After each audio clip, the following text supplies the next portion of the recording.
Je vous propose de poursuivre voilà, dans cette exploration un petit peu des grandes tendances et maintenant on va faire un focus vraiment sur l'écran de télévision et notamment l'écran connecté avec Antoine Chautard qui me rejoint, qui je passe le clicker hop, et le micro. Et Antoine, vous allez nous raconter comment les possesseurs de télé Samsung sont des smart viewers, c'est bien ça? Exactement. Bonjour à tous. Je suis ravi d'être là, parmi mes pairs, nos pairs, plein de visages familiers que je suis heureux de voir. On va parler aujourd'hui effectivement de CTV et je voulais remercier, Clément et CB News, de m'avoir permis d'intervenir, en début de matinée. Pourquoi? Parce que, on va parler d'un élément central de notre écosystème, l'utilisateur. Et on va parler des usages et de l'évolution des usages de cet utilisateur au sein de ces nouveaux écosystèmes et notamment de la CTV. On va le faire du point de vue d'un acteur que je représente qui s'appelle Samsung. Nous sommes Samsung Services. Samsung Services, la division de Samsung Electronics qui est en charge de l'édition de services de contenu, de la distribution applicative dans des écosystèmes télé et mobiles d'applicatifs tiers et de leur monétisation via notre régie Samsung Ads. En tant que leader, constructeur, à la fois dans la télé et le mobile, cela donne à Samsung Electronics et à Samsung Services un point de vue relativement unique sur les usages et la possibilité évidemment de construire et d'aider à la construction de ces usages avec nos partenaires. Car on parle de CTV, mais la complétion, le total vidéo, ça comprend évidemment le mobile. Et avoir cette vision via également les données mobiles first party auxquelles on a accès nous donne cette complétude de la vue. Mais on va aujourd'hui se cibler sur la CTV, évidemment. Aujourd'hui, on a un point de vue technologique sur les utilisateurs et sur leurs usages. On a un point de vue contenu, évidemment. On est de plus en plus, comme je le disais, un éditeur de services. On fait Samsung News sur le mobile, une offre de news. Samsung TV+, sur la télé et sur le mobile, une offre de streaming gratuit financée par la publicité. Art Store, une offre de display artistique sur vos télés. Et ainsi de suite, et ainsi de suite. Le point important, c'est évidemment que les choses via Samsung sont faites à l'échelle.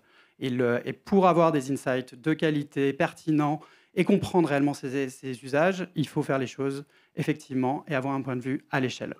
Pour illustrer ce point, évidemment, deux chiffres, 70 millions de bases adressables en CTV en Europe pour Samsung, et sur la data, qui est notre lien avec l'utilisateur, et on a ce lien quotidien avec nos utilisateurs en mobile et en télé. C'est la data et la first party data auquel on a accès. Quand vous pensez social search data, vous pensez Google. Quand vous pensez interest data, vous pensez Meta. Et bien, quand vous allez penser maintenant TV usage data, CTV data, vous penserez de plus en plus Samsung. Et donc aujourd'hui, ce qu'on va vous présenter, ce que je voulais vous partager, c'est répondre en fait à trois questions relativement simples. Comment les utilisateurs aujourd'hui consomment, accèdent à leur contenu? Sur quels services vont-ils visionner ces contenus? Et quels sont ces contenus qu'ils visionnent? Aujourd'hui, on dit qu'on vit, ou en tous les cas certains disent qu'on vit un nouvel âge d'or de la télé. C'est vrai que l'offre de contenu est pléthorique, parfois trop.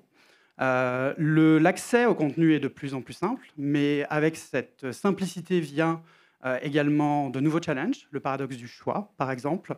Vous entendez souvent parler également d'hyperdistribution, de fragmentation, de besoin d'une monnaie commune, notamment sur la partie publicitaire, avec le besoin de mesure. Tous ces challenges sont évidemment à adresser, mais la bonne nouvelle, c'est qu'on a quand même un marché qui est en croissance et des usages qui sont en croissance. Et cette croissance de la CTV au sens large, alors c'est ce genre de mot valise dans lequel on met ce qu'on veut. La CTV en France, elle est portée par plusieurs types d'acteurs. Évidemment, par les set-top box, par les FAI, c'est notre passé, c'est notre présent, et ils ont leur rôle à jouer. Mais la croissance et l'avenir est réellement porté par la Smart TV. Et aujourd'hui, sur des parcs en croissance et des usages en croissance, c'est la Smart TV qui amène ces expériences de divertissement et d'information aux utilisateurs. Et on parle, pour répondre sur la première question, comment les utilisateurs accèdent-ils au contenu? Évidemment, par le home screen, par la homepage des OS TV. Ici, vous avez un exemple de notre OS Tizen et de la homepage, qui sont des carrefours d'audience, des lieux de passage avec un usage quotidien. Aujourd'hui, en Europe, sur EU5, vous avez 5 passages quotidiens, 5 visites d'utilisateurs par jour sur notre home screen, avec un temps passé d'environ 10 minutes. Donc effectivement, il y a ce paradoxe du choix. L'utilisateur peut être en train d'essayer de choisir son contenu ou de passer d'un service à l'autre, mais ça permet une exposition du contenu, une exposition des services et une exposition publicitaire directement depuis ce first screen. Et ce qu'on voit, c'est l'évolution de l'usage de ce first screen et de l'usage par les utilisateurs de cet écran de contrôle de leur consommation de divertissement et d'information. Là, c'est des prédictions basées sur des data barbes. On voit l'évolution au UK de la puissance du first screen, de l'OS TV, dans la consommation du contenu, avec évidemment d'autres acteurs qui sont très puissants et qui deviennent de plus en plus des super apps, mais l'OS TV reste le carrefour d'audience et le point d'entrée de l'accès au contenu aujourd'hui sur la Smart TV. Deuxième question, qu'est-ce que les utilisateurs visionnent et quel type de services vont-ils visionner? On vient d'un monde qui n'est pas si lointain et qui était relativement plus simple, où bien évidemment la télé linéaire était prévalente et représentait plus de 90% de la consommation. On vit dans un monde aujourd'hui où évidemment les utilisateurs, leurs goûts, les usages sont de plus en plus fractionnés et de plus en plus fragmentés. Et la télé linéaire reste très puissante, surtout sur des groupes d'âge relativement élevés, mais la fragmentation est là. Les usages sont fragmentés. Et ce qu'on voit, c'est de la même manière que le social a permis au téléphone, qui est devenu un smartphone, de développer les usages sur le digital, sur le téléphone, la télé, qui devient la CTV, est portée par des usages streaming. Et aujourd'hui, sur notre écosystème, là, vous avez des chiffres de la deuxième partie d'année dernière sur EU5, donc le UK, l'Allemagne, l'Espagne, la France et l'Italie. Vous voyez que le streaming, l'usage streaming, est aujourd'hui majoritaire dans notre écosystème. Et la bonne nouvelle, c'est que notre écosystème est en croissance. Les Smart TV et les parcs de Smart TV sont en croissance et que le streaming se développe dans ces parcs de Smart TV.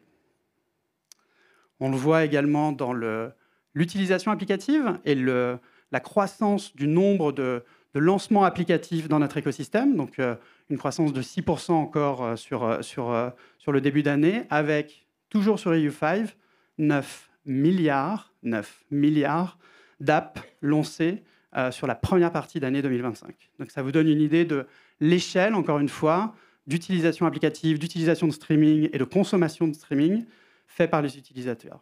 Donc, c'est massif. Ce qui est intéressant à noter, c'est que, oui, c'est massif, mais c'est relativement concentré. Fragmentation, mais concentration quand même. Pourquoi? Parce qu'en moyenne, sur notre écosystème, les utilisateurs accèdent et utilisent quotidiennement entre 3 à 4 services. Donc, ce n'est pas toujours les mêmes, en fonction des foyers, en fonction des utilisateurs, en fonction de leur moment de visionnage.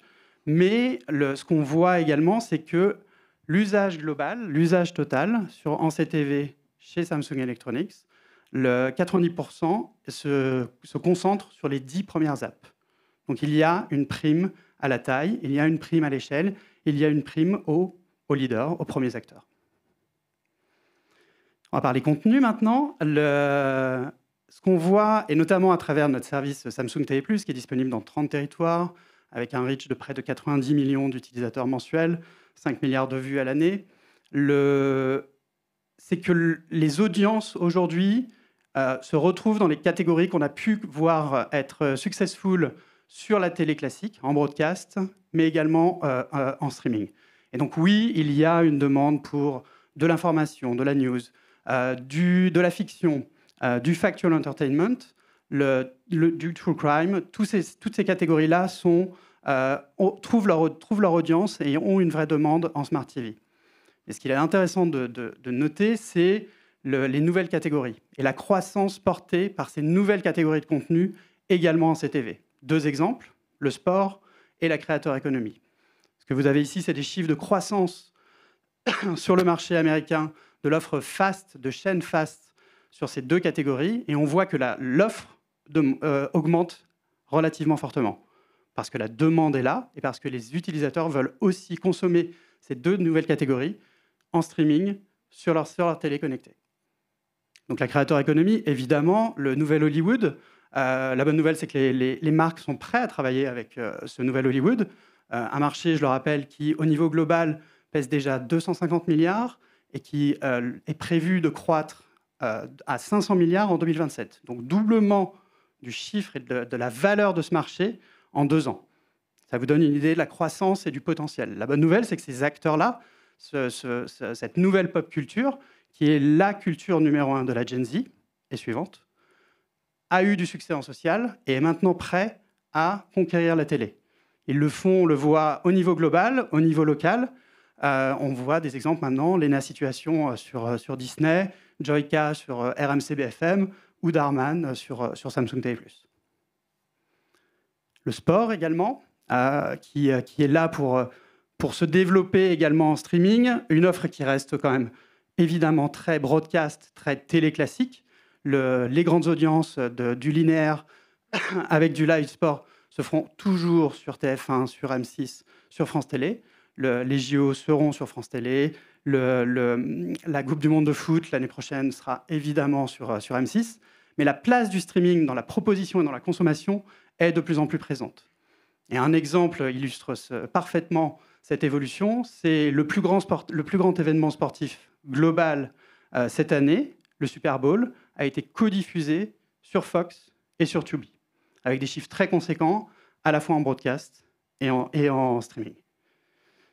Donc voilà, très rapidement pour conclure, l'innovation est là, les usages se développent évidemment en CTV, l'évolution est très rapide. Une chose par contre, on en est assez convaincu, ne changera pas, c'est qu'un acteur restera central dans l'évolution de cet écosystème, et cet acteur, c'est notre nouveau boss à nous tous dans la salle, c'est l'utilisateur. Merci pour votre attention. Merci beaucoup Antoine. Merci pour cette présentation très éclairée. C'est vrai qu'on a bien vu donc un certain nombre de perches que nous allons pouvoir saisir tout au long de cette matinée, et notamment sur le sport, puisque nous conclurons là-dessus.